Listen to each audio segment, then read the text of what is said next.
Javier, bienvenido a esta tercera edición de Reflex Sapiens. Qué alegría tenerte aquí de nuevo Muchas en gracias. esta edición que es Querer no basta. Mm, Y querer no basta viene muy a, ¿no? muy a colación de un poquito la vivencia de las adicciones, de que con querer o con la fuerza de voluntad de algo no es suficiente. Y en la edición anterior ya vimos que eso era así. Te encargaste de explicarlo, que nos queda todo súper claro. Y en esta edición vienes a hablar un poquito sobre lo que viene después, ¿no? Y con respecto a esto, me gustaría preguntarte con respecto a la función que cumple la adicción. mm. ¿Necesitas abrir? No. En la entrevista que hicimos el año pasado, hablaste de esto mismo, del para Mm, qué mm, del consumo o de la conducta. Y me gustaría preguntarte, una vez este consumo ha terminado, el para qué, cómo se cubre, mm, cómo, una vez eso desaparece, cómo la persona llena ese mm, vacío que puede aparecer. mm.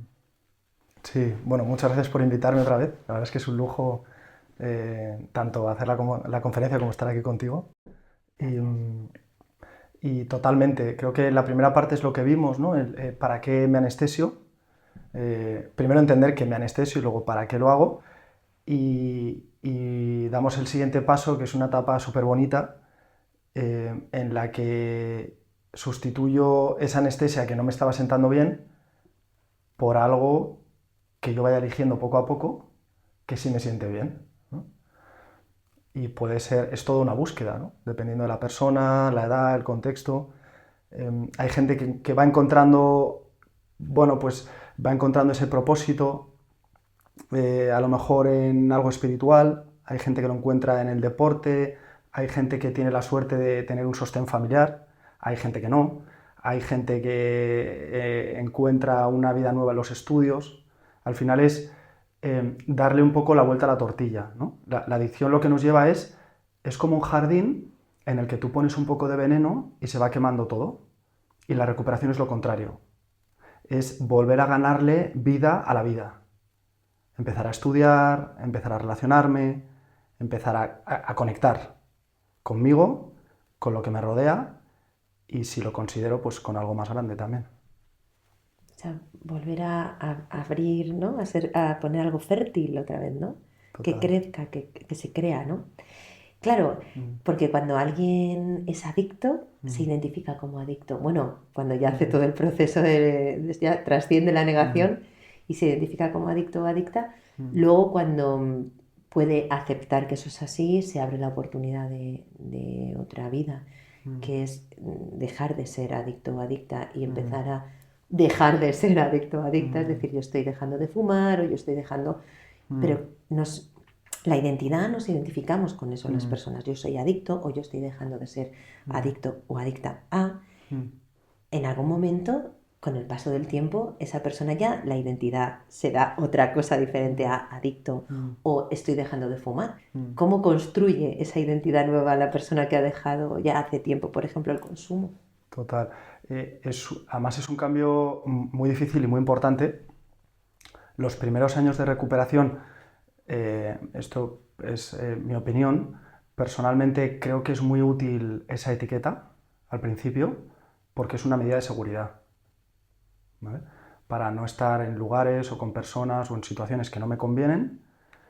Sí que es verdad que a medida que va pasando el tiempo, sí que puede ser útil ese salto que tú dices, ¿no? Vale, eh, me he protegido, he sobrevivido y ahora voy a vivir, ¿vale? Como de alguna manera también es complicado porque la adicción va a estar con la persona.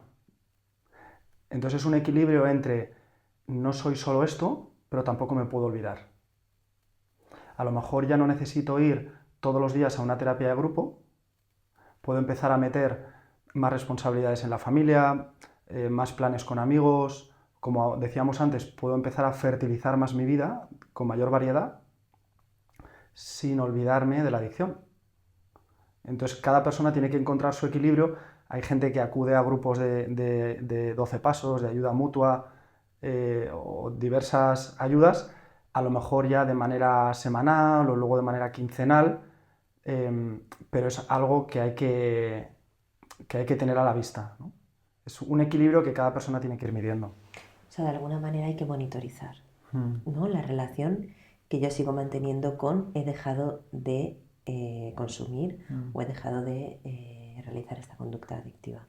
O sea, de alguna forma hay que monitorizarlo, ¿no? A qué distancia estoy, de forma que siempre haya un ser consciente de eso, ¿no? Total. Y sobre todo lo que tú decías es súper importante, que es atreverme a averiguar quién soy, más allá de la adicción en activa o de la recuperación de la adicción, sino quién soy yo después de esto, ¿no? Después de esto. ¿A quién soy yo? Como familiar, como amigo, como trabajador, como ciudadano, qué cosas me gustan, qué quiero hacer, en qué creo, no quedarme solo en la adicción o en la recuperación de la adicción, ¿qué hay después? Claro, porque ver ese para qué de la adicción incluye una honestidad muy grande que requiere cambios en la vida de la persona, ¿no? Al final, de lo que tú decías antes, de algo que te haga bien, también incluye la ausencia de algo que te hace mal, ¿no? Y que a lo mejor anteriormente podía estar, ¿no? Sería como localizar lo que a uno le hace mal y lo que a uno le hace bien, ¿no? Total, Sí, total, totalmente. Te puedo poner diferentes ejemplos, pero por favor. una de las sensaciones que comparten las personas que entran en recuperación es como una sensación de despertar, ¿no? Porque, como tú decías, la recuperación, una de las cosas que conlleva es una autocrítica, una mirada hacia adentro, ¿no? Una honestidad que quizás si no te fuera la vida en ello, pues no tendrías por qué hacerlo, Hay que ¿no? hacerlo. Pero como te va la vida en ello, una persona que hace un proceso de recuperación tiene que mirar muchas cosas. Realmente estoy a gusto y me siento conectado en mis relaciones de amistad, de pareja, de familia, de trabajo. Y claro, hay veces que la respuesta es que sí y hay veces que la Y la respuesta es respuesta que es que no. no. Y hay que hacer un trabajo eh, para que la persona pueda sentirse en paz. Claro, y en lo que es uno, la identidad de ese uno, el construir ese uno va cambiando. Que fíjate, has dicho lo de despertar y quería hablar un poco también sobre lo que las emociones que se despiertan porque ya estaban, pero claro, ya no están adormiladas, anestesiadas, o ya la persona no está distraída de eso. Eso nace crudamente ya Como un volcán. como un volcán y claro, ¿cómo se relaciona una persona con esas emociones que despiertan, con esa intensidad que pueden ser súper confusas, por el hecho de la intensidad, ¿no? También, bueno, y por la honestidad con la que salen, pueden ser confusas. ¿Cómo hace esa persona para reconstruirse consigo misma y lidiar con eso tan complejo sin esa muleta de la que hablábamos en la entrevista previa? ¿Cómo hace para caminar sin esa muleta con esas emociones? Total. Yo lo que siempre intento explicar es que cuando empezamos un proceso de recuperación o de terapia, ¿no? Porque al final cada persona se está recuperando de una herida. En el caso de recuperación de adicciones, pero que podría ser extensible para otros casos, em, no hacemos el proceso para estar contentos, porque no sería real. Hacemos el proceso para sentir y no hacernos daño con lo que sentimos, o intentar no destruirnos con lo que sentimos. Entonces, el primer año de recuperación es pura supervivencia. Ese es el objetivo del primer año, pura supervivencia a lo que me rodea y a lo que siento y a lo que tengo dentro, ¿no? Y yo intento recordar este objetivo el objetivo del primer año es sentir y quedarme con lo que siento. Claro, va a ser como, bueno, va a ser bastante extremo, ¿no? Al principio, porque si he estado dormido, mi cuerpo se tiene que acostumbrar a mis emociones, ¿no? Entonces todo lo voy a sentir muy fuerte, también todo va a ser de por sí muy fuerte porque va a ser nuevo. A lo mejor, me invento, una persona que lleva mucho tiempo sin ir a un cumpleaños sobrio, va a tener miedo, va a tener vergüenza, va a ser complicado de gestionar. O el chico que empieza a estudiar y va a clase sin la anestesia de cualquier sustancia. o las diferentes facetas en las que la persona se va a encontrar sin esa anestesia, como decías, ¿no?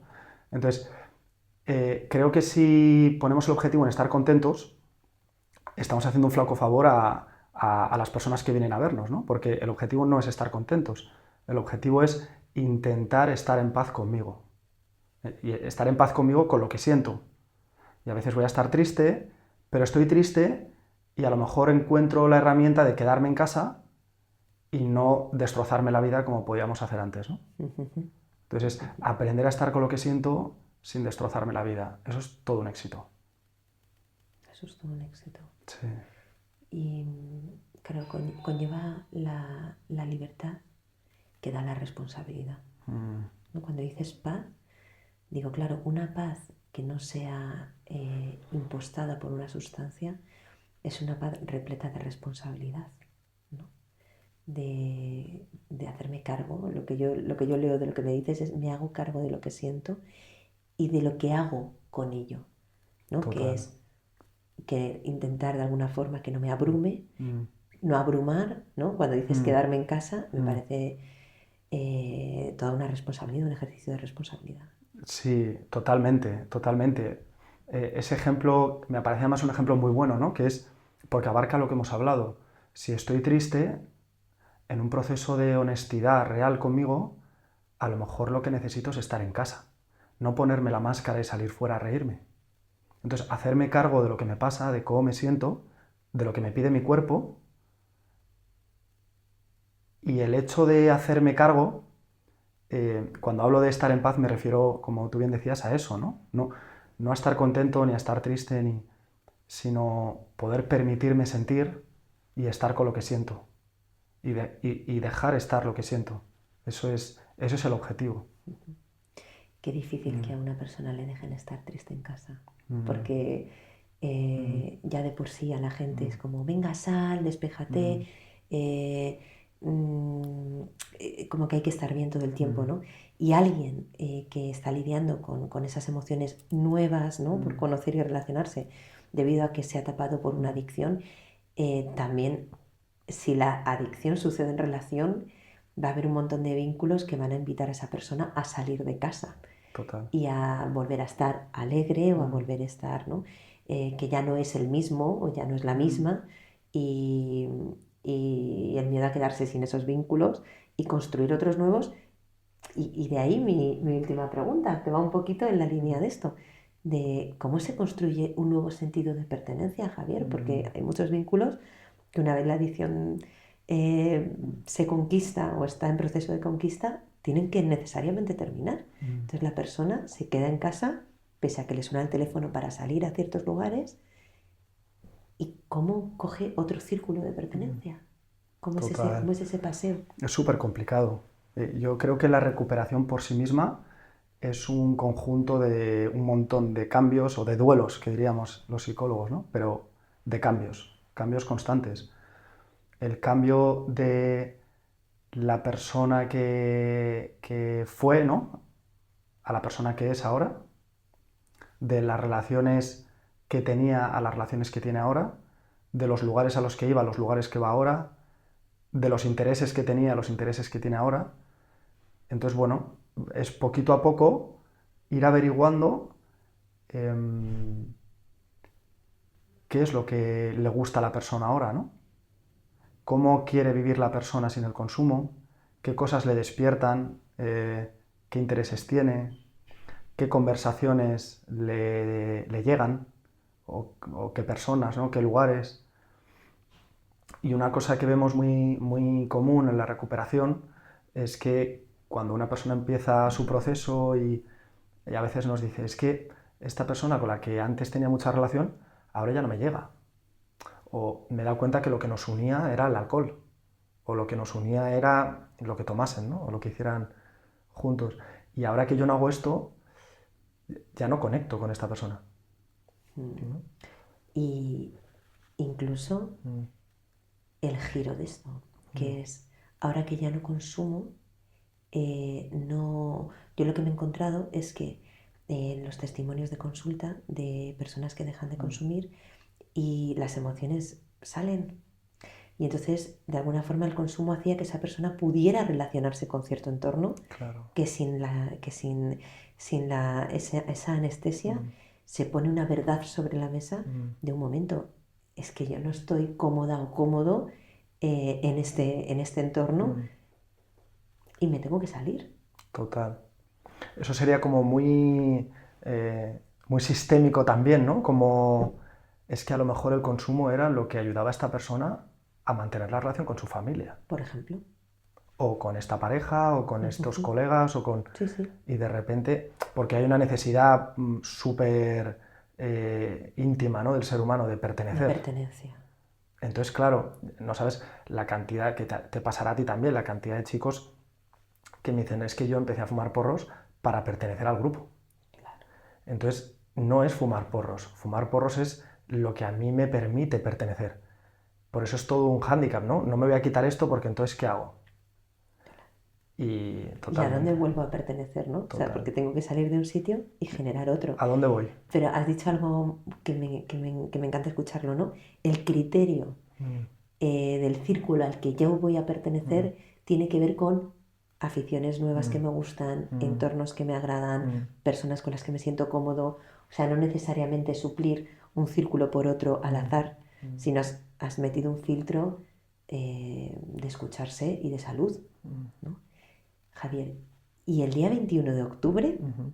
porque claro, el listón que ha quedado altísimo, todos estamos ¡Qué presión! completamente, sí, honestamente hay Ah, mucha presión, ok. porque es que Mm, quedamos fascinados con tu mm, conferencia previa, nos llegó al corazón mm, lo que hablaste, el testimonio que trajiste mm, y claro, en esta conferencia me has dicho así por lo bajito mm, que va a haber también un testimonio y mm, vas a hablar de la etapa posterior al mm, consumo.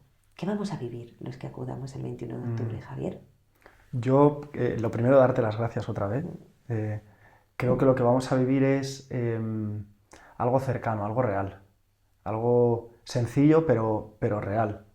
Eh, para mí es súper importante traer gente para que vivamos la adicción y la recuperación en su sentido más crudo, más real, no tan teórico, sino poder escuchar a alguien en directo que nos cuente hasta dónde le llevó la adicción y también todo lo que ha tenido que hacer, las renuncias que ha tenido que, a las renuncias que se ha tenido que comprometer, la responsabilidad que ha tenido que tomar, que lo vivamos en primera persona. Yo doy unas pequeñas pinceladas, para el que se anime, doy unas pequeñas pinceladas de la reconstrucción. Vendrá una persona a contarnos esa reconstrucción en directo, en primera persona, la reconstrucción de su vida, porque hay una parte muy importante, la recuperación, esa palabra no se elige al azar, lo que recuperamos es a la persona. Entonces la persona nos va a contar cómo se ha recuperado a sí misma, Así es. cómo ha vuelto a ser, viene una persona maravillosa, no puedo contar mucho, pero viene un tío genial, de Sí, verdad, sí, sí. genial, maravilloso, y, y lo que vamos a vivir espero que sea algo bonito y con que ayude a uno, yo me doy por satisfecho. Nos damos por Mm, satisfechos. Pues muchas gracias una mm. vez más y nos encontramos el 21. A por Gracias. ello. A por ello. Gracias a ti. Gracias a ti.